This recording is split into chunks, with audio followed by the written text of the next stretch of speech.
Greetings, I am Herbert Erpaderp, and once again it's time for Ask a Herbert Erpaderp, the Q&A series where I, Herbert Erpaderp, attempt to A your Qs.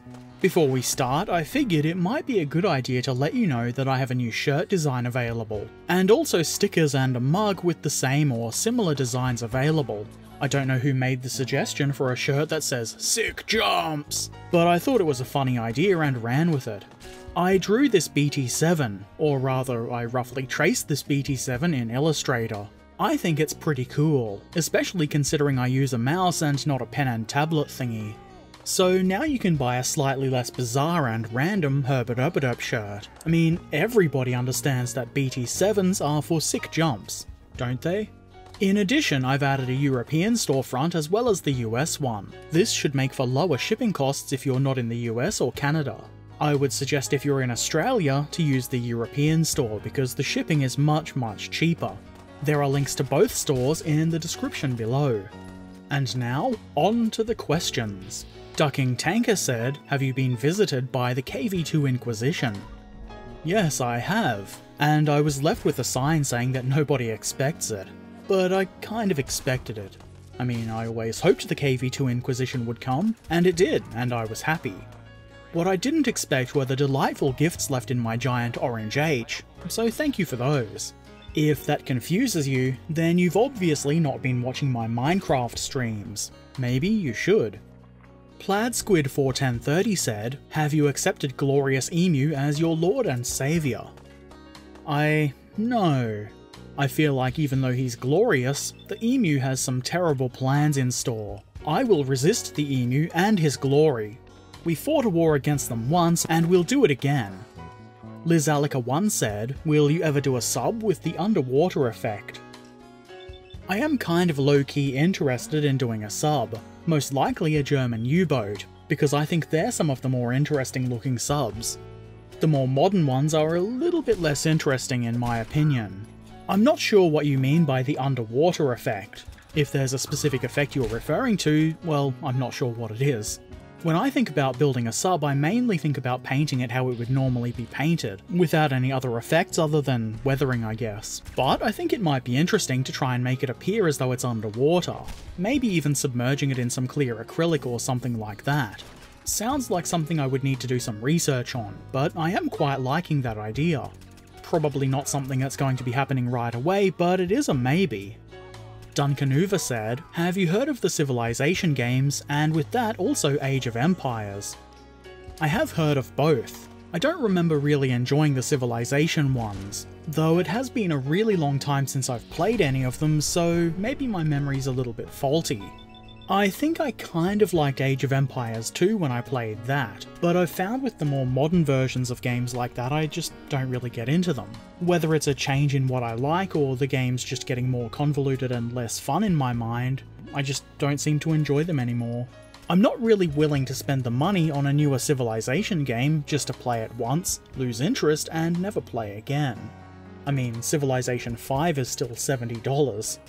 I still feel a little bit disappointed at buying Hearts of Iron 4 on special. I didn't enjoy it. I spent a few hours durdling about with it, and it just didn't grab me. Somebody's probably going to say, you just need to learn how to play! Maybe, but why would I bash my head against something for hours on the off chance that it might suddenly become enjoyable? I don't really see it as a good investment of time. I do enjoy games like Steel Division, Normandy 44 much more. Maybe it's because the combat is a little bit smaller in scale and I can see all the units and what they're doing. Maybe the tutorial was actually quite good in that game and I could easily get the hang of it. Either way, it's fun, so different games for different people, I guess. General Spade shared a video that demonstrates how to make decals using plain paper and an inkjet printer. This was quite interesting and I'm sure some of you might find it useful, so I've shared that link in the description below. I don't have an inkjet printer, but it might be interesting to try this sort of thing out myself one day. Even if I don't, it's a new technique I'm aware of, and could use later. So thanks for sharing. Burner581 said, are there any box sets or models based on the Australian military that you are looking for, or have, except for the AC-1 Sentinel that you did a while back? Not really. I do have some Australian metal infantry figures, I've forgotten who makes them, and I do intend to paint them one day. My plan was to just use mostly British figures to field an Australian force in bolt action. I don't really want a specific Australian force, it would just be something different I could do using the Sentinel, so in that case near enough is good enough. Australia mostly used equipment from other nations during World War II and beyond anyway. I guess that would explain why box sets and the like aren't all that common. Top Bunk Productions said, "How do you build and paint models far enough from your face to be able to film the process? I can't really work on a model any further away than around 15 centimeters from my face without losing focus and becoming clumsy with my hands." It can be tricky. I don't think it really occurs to most people just how much the camera affects building a model. It does add quite a bit of time, both in adjusting it to get a better shot or just in having to work around it. Sometimes you'll see things that I've filmed at odd angles or the lighting will be weird, and that's because it can be hard to get things on camera and still see what I'm doing. I do have fairly good eyesight, which does help. Also, I usually have the camera fairly close to what I'm doing. I use my phone as a camera, so it's quite slim and I can get in pretty close behind it if I need to. And I can also use the screen to see what I'm doing, though sometimes that's a bit disorienting. I also have my phone clipped to an arm that suspends it above the bench and what I'm doing, rather than a tripod, which I could see very easily getting in the way. That said, even the phone gets in the way sometimes, especially if I'm painting. I've bumped the phone with my brush more times than I can count. I have been trying to think of more effective ways to film. Lately, I've mostly been thinking about lights and mountings for them. It's an evolving setup, like most things I guess. You keep making improvements as you think of them. Also, I've just been doing this for a long time now, so I guess I've kind of gotten used to it. Jihad Teppo said, "Where did the 1/72nd scale Cromwell and Tiger 1 diorama go?" It didn't really go anywhere, and I guess that's the problem. I kind of just lost motivation for it really. Specifically the Tiger. It was a pretty poor model, and I'm not actually sure where it's gone. I think somewhere around that time I had decided that I would prefer to focus my energies more towards gaming models and terrain. One day I might have the motivation to revisit that diorama or do something similar to what I had planned, but I don't think it will involve that old Tiger. The Cromwell is pretty good though, so I'll probably use that. Smoes said, "When modelling, you seem to use your knife mainly apart from resin. Do you use any files or emery boards?" Usually the knife is most convenient, and I feel it gets the job done well enough without having to use anything else. I do use some small files and emery boards quite often though. I guess you don't really see it as much because I mostly use them when removing mould lines and things like that. I don't tend to film that because I feel like it's superfluous and would add extra time to the process. I think I did some on-camera filing when I built the Rubicon Panther. A file or an emery board is a good tool to use when you want something to be properly flat, but if I can get away with just using my knife, I will. It also helps that a lot of the kits that I build are plastic, especially wargaming ones that haven't really needed a lot of heavy modification that would require different tools.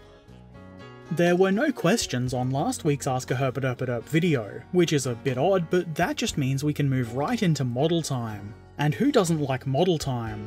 Jerks, that's who. First, Duncanuva declared it was Zvezda time. He's built the Zvezda Panzer IV, which is a pretty good kit. And he's also built the Jagd Tiger, which is still on my to-do list.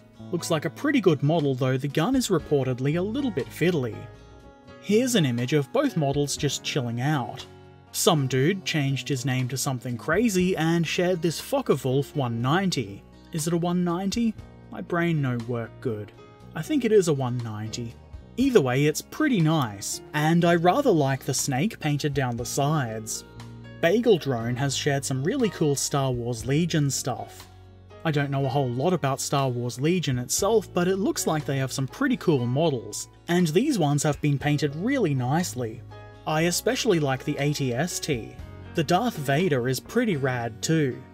I'm actually kind of tempted to pick some of these up. Outlook Cov has shared some military order knights and Knights Hospitalier. I misread that as Hospitalizer, which sounds kind of tough.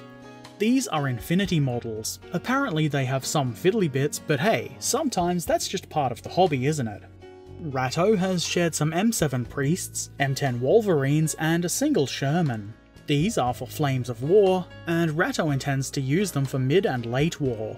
Ratto is definitely more of a fan of using the crew figures than I am, though I will admit they do add quite a bit to the overall appearance, especially on the Priests. This is some really good work. Not really surprising though, we've seen Ratto do a lot of excellent work on the previous things that he's shared.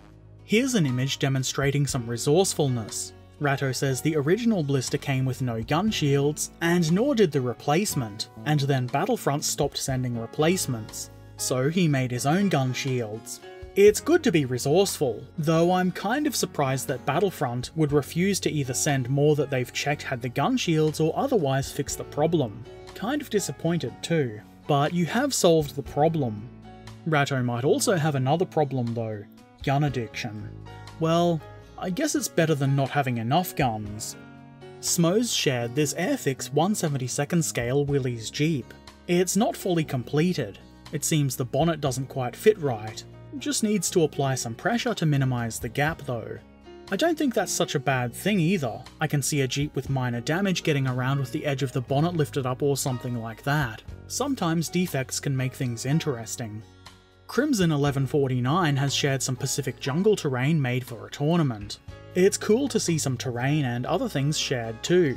The miniatures section is of course not restricted to figures and vehicles only, so if you've got some cool terrain, go ahead and share. Punky Ryan has shared this Sherman Easy 8 La Cordillere, which I've certainly just slaughtered. You've heard of a Warcrime Panther M10, well, this is the Warcrime Sherman, featuring the headless loader who is, for some reason, trusted with a machine gun. This is quite an interesting model, and well executed, though I think it is still a work in progress. Excellent work so far. And that's it for the miniatures this week. Thank you to everyone who has shared. I think this might be my favourite part of doing Ask a Herbert Erpaderp. It's really great to see what everyone else is doing, and it's helping to keep me working on my own projects. You'll be seeing my next painting video soon. 1 trillion internet points to anyone who guesses what that is. So that's it for this week's Ask a Herbert Erpaderp. I think you know the drill by now. Questions and comments in the comment section and on Discord, share your models on Discord if you want, and of course do all the other things, like subscribing here on YouTube, following me on social media, and watching me live stream on Twitch. And if you really like the things I do, please consider helping to support the channel over at Patreon, or maybe check out my merch stores. Links to all of those things are in the description below. And as always, I shall return soon, so until then, be excellent to each other and thanks for watching. Farewell.